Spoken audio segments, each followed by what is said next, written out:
भगवते वासुदेवाय।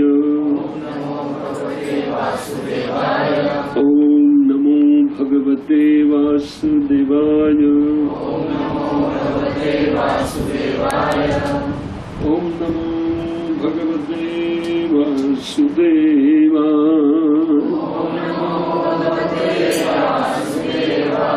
नारायणं नमस्कृत्य नरं चैव नरोत्तमं देवीं सरस्वतीं व्यासं ततो जयं मुदीरये। नष्टप्रायेषु भद्रेषु नित्यं भागवत सेवया। भगवती उत्तम श्लोके भक्तिर्भवती नैष्ठिकी। श्रीमद् भागवतम प्रथम स्कंद अध्याय 9 श्लोक संख्या 32। भीष्म देव की स्तुति यहाँ से प्रारंभ होती है 11 श्लोक में। आज पहला श्लोक है तो हम लोग उनका पाठ करेंगे। इति मति उपकल्पिता वितृष्णा भगवते सात्वत पुंगवे विभुम्ने स्वसुखम उपगते क्वचित् विहर्तुं प्रकृतिं उपेयुषि यद्भव प्रवाह। श्री भीष्म उवाच इति मतिरूपकल्पिता वितृष्णा भगवती सात्वत पुंगवे विभुम्नि ससुखम उपगते क्वचिद् विहर्तुं प्रकृतिम उपेयुषि यद्भव प्रवाहः। इति मतिरूपकल्पिता वितृष्णा भगवती सात्वत पुंगवे विभुम्नि ससुखम उपगते क्वचिद् विहर्तुं प्रकृतिम उपेयुषि यद्भव प्रवाहः।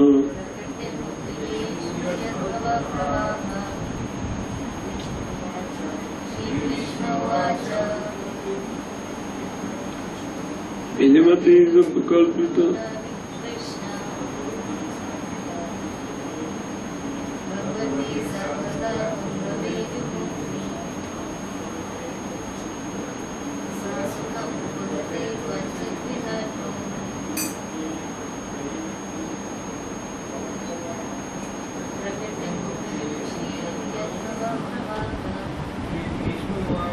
श्री विष्णु उवाच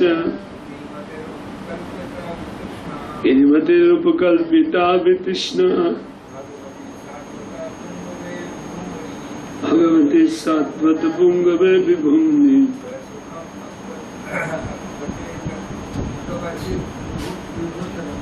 ससुखमुपगते क्वचिद् विहर्तुं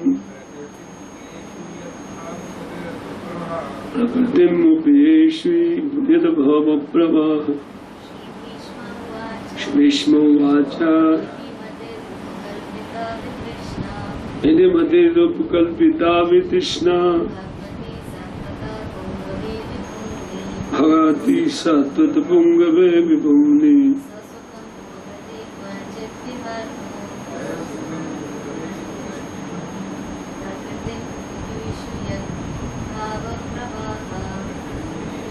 उपेयुषि यद्भव प्रवाहः।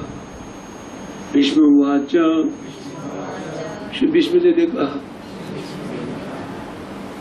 इति इस प्रकार से मते मेरी बुद्धि उपकल्पिता अनेक अनुष्ठान और साधन के द्वारा शुद्ध हुई वितृष्णा कामना रहित भगवती श्री भगवान में सात्वत पुंगवे जो यादव शिरोमणि है, विभुम्नि साक्षात भूमा पुरुष है, ससुखम उपगते जो सदैव अपने स्वरूप में स्थित रहते हुए आनंद को प्राप्त रहते हैं। क्वचित फिर भी कभी कभी विहर तुम विहार करने की इच्छा से अथवा लीला करने की इच्छा से प्रकृति को उपेयुषी ग्रहण करते हैं या इस भौतिक प्रकृति में अवतरित होते हैं। यद भव प्रवाह जिससे ये संसार रूपी प्रवाह जिससे ये संसार रूपी प्रवाह चलता है। तो अनुवाद इस प्रकार है। विश्व पितामह कहते हैं कि अब मेरी बुद्धि जो अनेक अनुष्ठान और साधनों के द्वारा शुद्ध हुई है और वो कामना रहित होकर के उस बुद्धि को भगवान जो यादव शिरोमणि है और साक्षात भूमा पुरुष है, जो सदैव अपने स्वरूप में स्थित रहते हुए परमानंद में मग्न रहते हुए कभी कभी वो इस प्रकृति को ग्रहण करते हैं, क्योंकि इसमें लीला करने की इच्छा या विहार करने की इच्छा से वो इस संसार में प्रकटित होते हैं। यद्यपि ये सारे संसार रूपी प्रवाह उन्हीं से उत्पन्न हुआ है। अमज्ञानतिमिरन्धस्य ज्ञानाञ्जनशलाकया चक्षुरुन्मिलितं येन तस्मै श्रीगुरुवे नमः। श्रीचैतन्यमनोभीष्टं स्थापितं येन भूतले स्वयं रूपकदा मह्यं ददाति सुपदन्तिकं।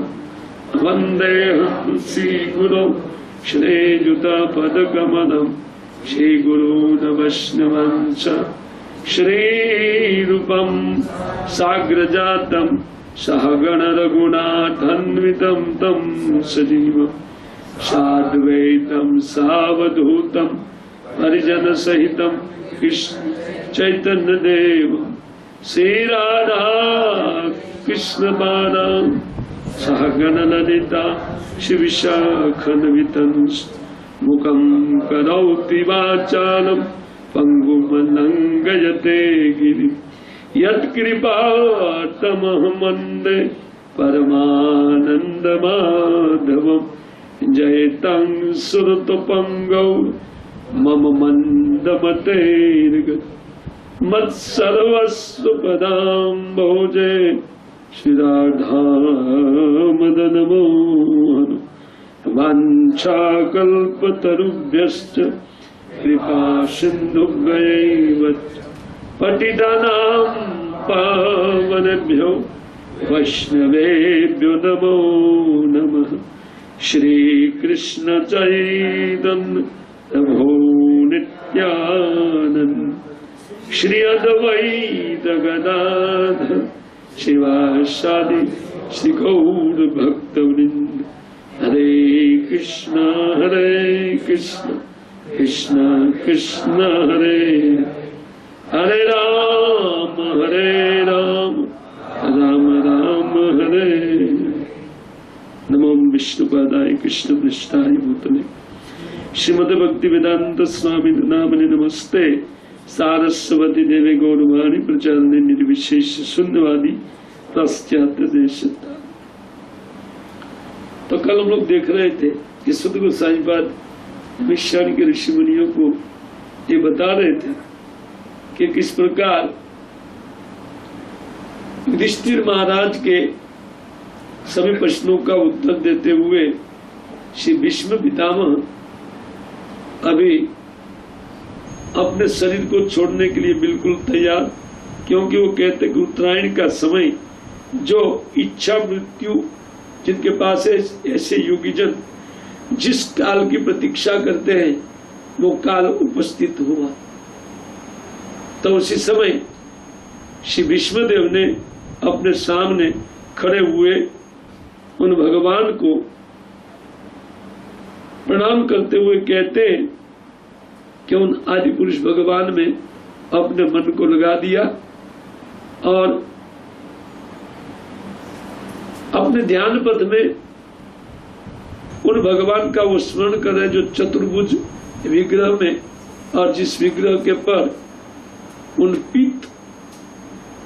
पीले कलर का वस्त्र फैल रहा था, तो उसमें अपने मन को वो स्थापित किए।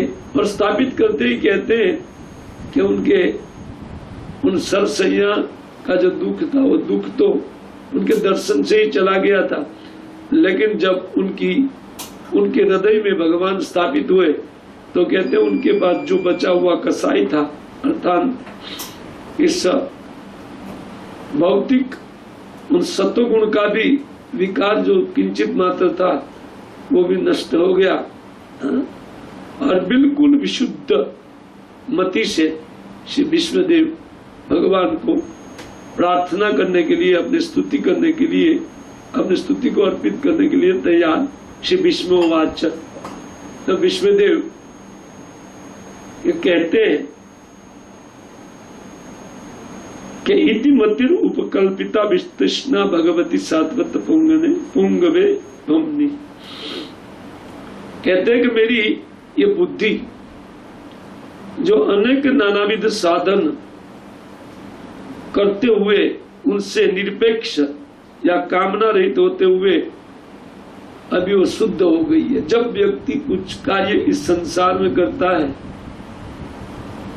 और उस कार्य का फल भोग की जब इच्छा नहीं करता है तो उसी समय एक वस्तु होती है कि नहीं इच्छा करने वाले व्यक्ति को कर्म फल नहीं मिलता है, लेकिन एक बहुत सुंदर वस्तु उसको गिफ्ट में दी जाती है भगवान के द्वारा, उनकी बुद्धि निर्मल होती चलती है।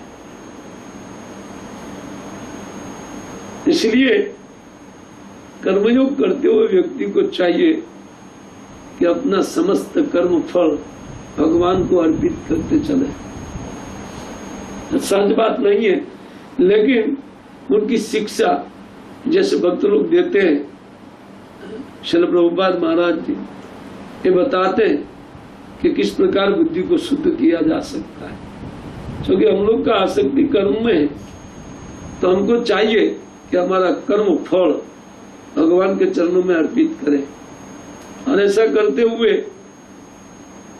अपनी बुद्धि को निर्मल करें। अपने आप वो निर्मल हुई बुद्धि, शुद्ध हुआ हृदय या बुद्धि एक ही बात है। चित्त, बुद्धि, अहंकार सब सूक्ष्म वस्तु है, उन चारों से बना हुआ ये चित्त होता है। तो जब वो चित्त शुद्धि होता है तो चित्त शुद्धि होने से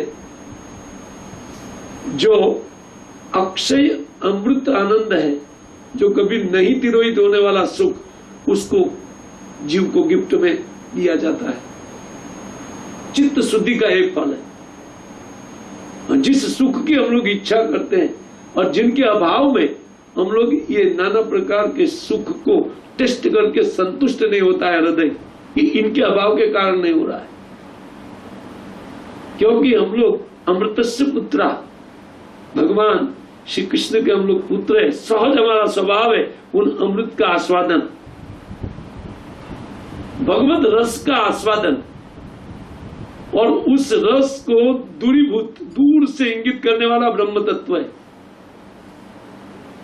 तो भगवान की अंग कांति है और भगवान की अंग कांति तक वो सुख जिसको जीव अपने स्वरूपगत सुख का अनुभव करते हैं, वो सुख वहां तक उठा सकता है उतनी दूरी पर।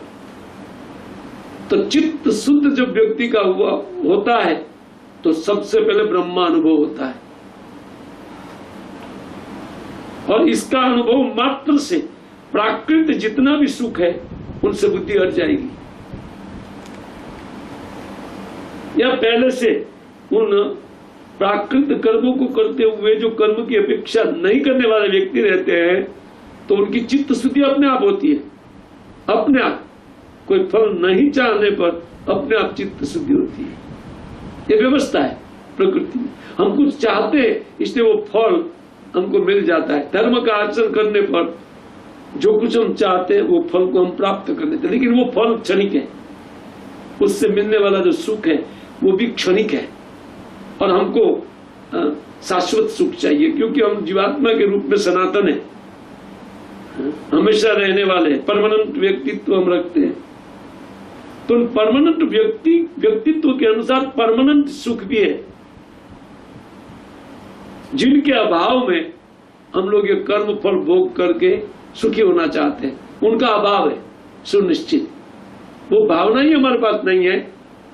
हम इस अनित्य शरीर में ममता अहंता युक्त बुद्धि होने के कारण हम सोच रहे कि इन शरीर का मृत्यु के बाद हमारा मृत्यु हो जाता है।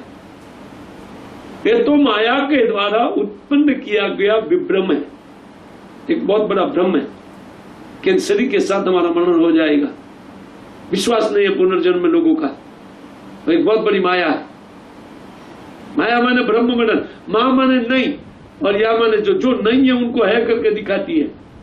ये शरीर शाश्वत नहीं है, लेकिन हम लोग कर्म के करते टाइम यही शाश्वत शरीर को सोच करके ये शरीर सनातन है, ये सोच करके कर्म करते हैं, जबकि इसमें रहने वाला आत्मा सनातन है, शरीर नहीं। लेकिन उनके लिए हम कुछ नहीं करते, उन आत्मा के लिए नहीं, सारा संसार इसी के लिए कार्य। लेकिन आप लोग धन्य हैं, क्योंकि आप लोग उन आत्मा के विषय में स्मरण करते हैं, उनका चिंतन करने वाले लोग हैं। हरि कथा का श्रवण है, इसी बात का द्योतक है। जब हम हरि कथा श्रवण करते हैं, उसका अर्थ आत्मिक क्रिया हम करते हैं। ये शारीरिक धरातल पर यह क्रिया नहीं है। हरि कथा का आलोचना शारीरिक धरातल पर नहीं है। तो आत्मिक आलोचना जितनी मात्रा में जीव करता है, उनको आत्मवान व्यक्ति बोलते हैं।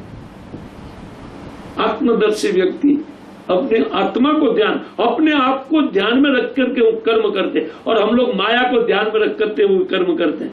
100 साल का व्यवस्था है। ये जो टेम्परेरी शरीर है वो 100 साल रहने वाला है, और उनको कितना भी सुखी करने की चेष्टा कीजिए वो दुखमय है, वो कभी होगा नहीं। और इसमें फिट की गई इंद्रिया कभी संतुष्ट होने वाली नहीं है। लेकिन हमारा कार्यक्रम माया के कारण जो भ्रमणा उत्पन्न की जाती है, उन ब्रह्म में बुद्धि से अहम ममति अहम मम इति, ये मैं देह हूं और देह के संबंधी मेरे हैं, तो मैं इसके लिए कार्य करूंगा। ये बहुत बड़ा विभ्रम डाला हुआ है माया ने, विशेष रूपेण ब्रह्म। जब बार बार हमारा चित्त शरीर के प्रति व्यवस्था के लिए व्यग्र रहता है, आत्मा का कोई केयर नहीं है उसमें। ये मूलभूत सिद्धांत है। इस सिद्धांत को कोई व्यक्ति एक बार समझ लेगा तो तुरंत आत्मा के प्रति वो केयरफुल हो जाएगा कि मैं ये देह नहीं, ये टेम्परेरी व्यवस्था के लिए इतना बिजी क्यों हूं, जबकि मैं ये टेम्परेरी अवस्था वाला जो शरीर मेरे पास है वो शरीर दुख देने वाला है, उससे कभी सुख मिलने वाला नहीं है। कभी किसी को नहीं दिया सुख ये शरीर ने, शरीर के कारण जीव दुखी हो गया है। तो इन शरीर से किया गया कर्म ये प्रकृति का कर्म है। जब उनके फल की इच्छा हम प्रकृति के पास से नहीं करते हैं और कर्म करते हैं निष्काम, मतलब फल नहीं चाहिए, भगवत अर्पित कर्म अभी नहीं कर रहे लेकिन फल नहीं चाहिए, वो निष्काम कर्म करने मात्र से प्रकृति उनको एक गिफ्ट देती है। वो गिफ्ट होता है उनकी चित्त शुद्धि। और वो कर्म कौन सा होना चाहिए? शास्त्रोक्त। ये हमारा पापमय कर्म नहीं, दुकानदारी नाना प्रकार जो हम लोग चोरी चपाटी झूठ मूठ करके जो काम करते हैं उसका बात नहीं है। इसलिए कहते हैं कि इति मतिर उपकल्पिता, ये मेरी जो बुद्धि है, उपकल्पित का अर्थ नाना प्रकार शास्त्र के अनुष्ठान को करने वाली बुद्धि, और फल की इच्छा मैंने नहीं किया। वो ब्रह्मचारी थे भीष्म पितामह, ध्यान दें, उनका घर गृहस्थी नहीं था। और अभी तो हम लोग जो नहीं है घर गृहस्थी, और उनका प्लान यही होता है कि कब घर गृहस्थी हो जाए। हम लोग तो भविष्य के प्लान के लिए दौड़ते हैं, नहीं है तो हो जाए कब, और है वो लोग उसी फेरे में है कि उसको कैसे चलाया जाए ठीक से, लेकिन वो ठीक से चलता नहीं है। ठीक से चलने का उनको संतुष्टि होता ही नहीं है व्यवस्था से, अभी ठीक नहीं है, अभी ठीक नहीं है, ठीक नहीं करते हुए जन्म चला जाएगा। टाइम समय तो वही है, इसको ठीक ठाक करने में वो समय, और उसी समय में आत्मचिंतन कर सकते थे। ये दो चीजें हमारे पास, शरीर के लिए करो या आत्मा के लिए करो, समय इतना ही है बस फिक्स, उससे ज्यादा नहीं मिलेगा। जो लिख करके आए उतना ही समय में जाना है। किसी के लिए भी व्यवस्था करो, दो में से कोई भी चॉइस हमारा है। लेकिन शरीर के लिए भी व्यवस्था पुण्य कर्म से की जा सकती है। वो पुण्य कर्म का अर्थ विधि विधान के द्वारा आचरण, और ऐसा कर्म वो शास्त्र लिखता है। तो शास्त्रोक्त कर्म जब व्यक्ति करता है तब उनका चित्त, अगर वो भोगों का कामना नहीं करते, भोगों का काम करते, इच्छा करते, तो भोग मिल जाता है, इसी संसार में मिल जाता है। अन्य तो कौन वैदिक अनुष्ठान करेगा? इतने यज्ञ इत्यादि खर्चा करने का, इतना समय बर्बाद करने का क्या आवश्यकता है? वो लोग जानते हैं कि दुकानदारी से हम नहीं कमा सकते, एक यज्ञ करके उतना कमा लेंगे। अगर ब्राह्मण ठीक है, बाबा आजकल तो सब कुछ चौपट किया है कलयुग ने, बाकी कितना भी पढ़ लिख करके कोई योग्य हो जाए, एक अनपढ़ व्यक्ति एक यज्ञ करके उनसे आगे चला जाएगा। हाँ,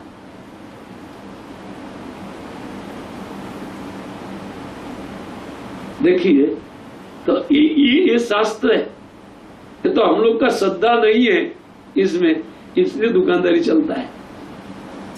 बाकी कमाने के साधन के साथ वेद सारा कर्मों का निरूपण करता है। भीष्म पितामह ने वो सारा कर्म किया जो वेद में लिखा है, सारा, क्योंकि उनके पास वाइफ नहीं थी। वाइफ नहीं होना बहुत बड़ी झंझट से बच जाना है।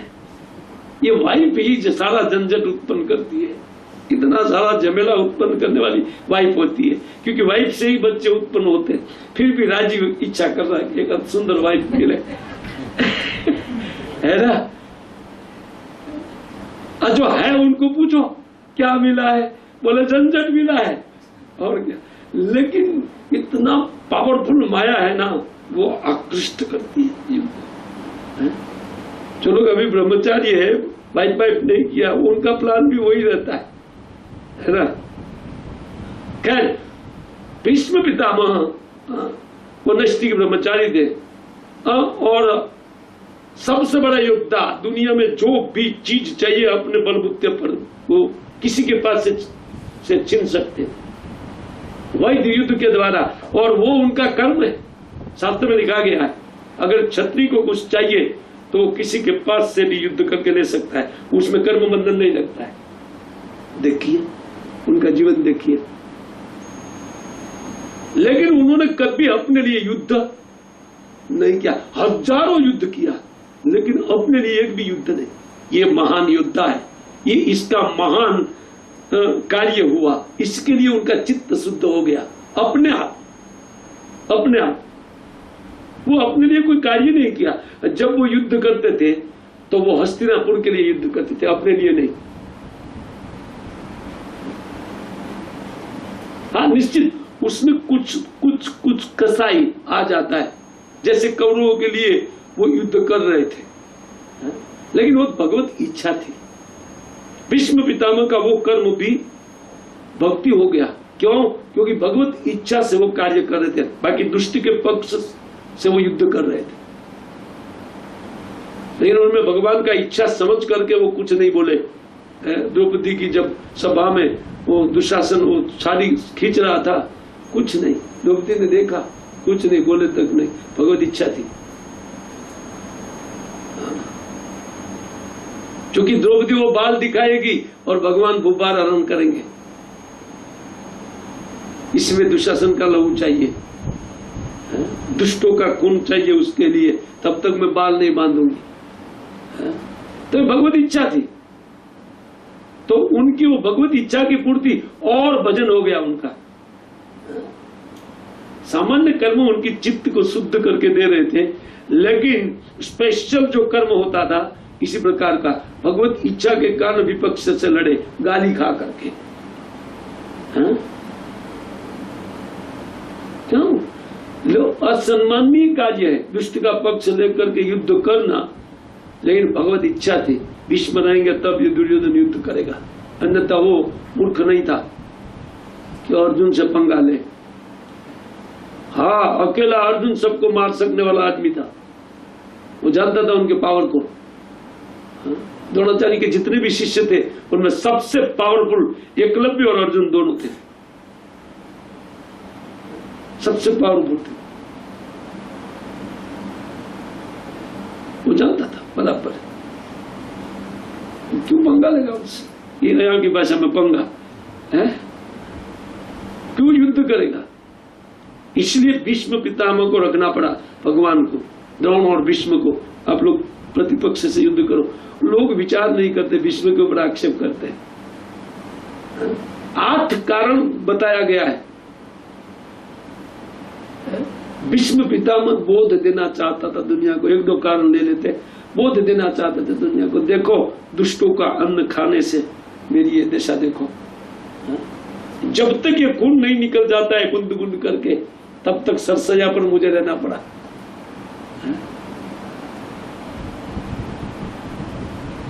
इसलिए कभी भी उन दुष्टों का अन्न ग्रहण नहीं करना चाहिए। भक्तों, बहुत बड़ा उपदेश है, वो बहुत बातें लिखी गई है भीष्म के लिए। खैर कुछ भी हो, वो कहते हैं कि मतिर उपकल्पिता, मेरी ये अनेक साधनों के द्वारा निर्मल हुई जो बुद्धि है, वो बुद्धि में कोई भी तृष्णा बाकी नहीं रह गई है। वो निष्काम हो गई है। अच्छा, तो ठीक है, तो वो बुद्धि आप कहाँ लगाएंगे?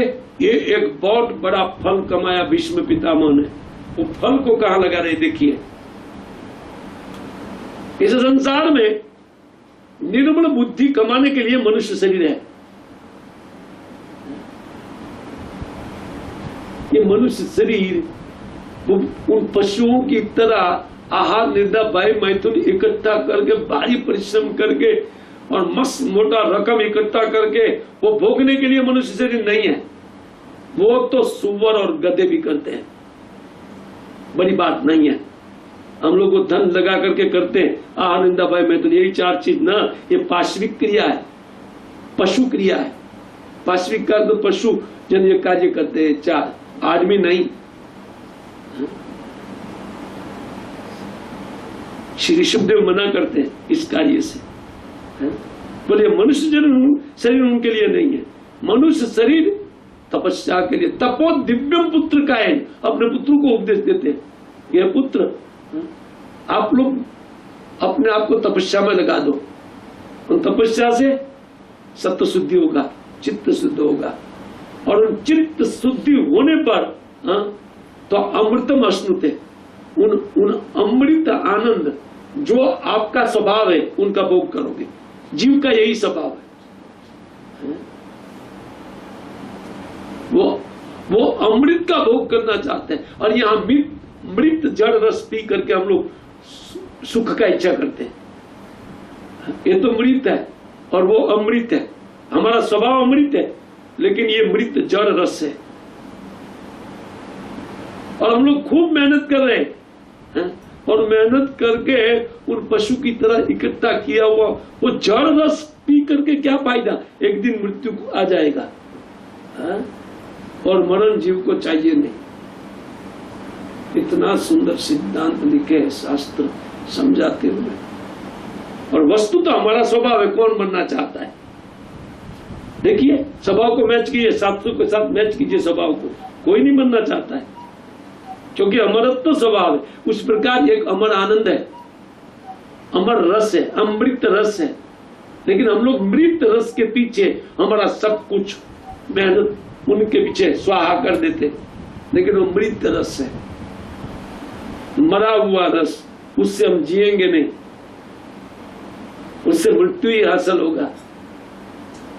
अस्थिर शरीर को प्राप्त करेंगे जो आत्मा के लिए ठीक नहीं है, साधु नहीं है। और उसमें और भी